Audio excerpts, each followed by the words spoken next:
Let me begin by saying that the hegemony of Western media has to end.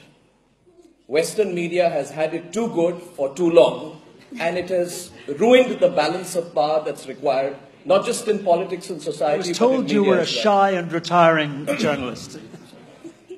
Now, since Sam started with numbers, I'd like to share some numbers. Sam's numbers were very interesting. If you look at his numbers, he says that in India, 91% of Indians follow cross-border news. So Indians are most interested about the world.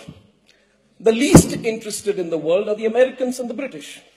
Only 44 to 46% of people follow cross-border news. But US and UK together contribute 74% of the source of global news, whereas all of Asia contributes 3%. If I were to summarize that in one line, it basically says that Indians are the least insular people, most open-minded. Americans are the most insular people, right? But they have complete dominance over the global narrative in terms of news. I'll share a couple of other numbers with that. I have said recently that India will be the next media capital of the world. And I want to share with this audience why I think so. We have 99,000 publications in India. We have 13,761 registered newspapers in India.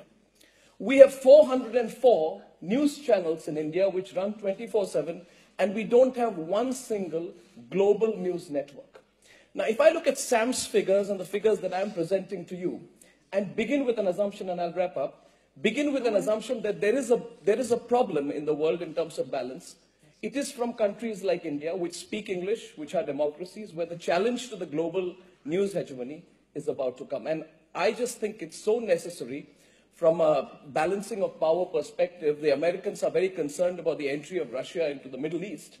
They are more concerned that they are going to lose their balance rather than establishing a new balance. Similarly, in the world of media as well, the time has come to provide a serious counter to global media sources like BBC and CNN, which have been hegemonistic for far too long.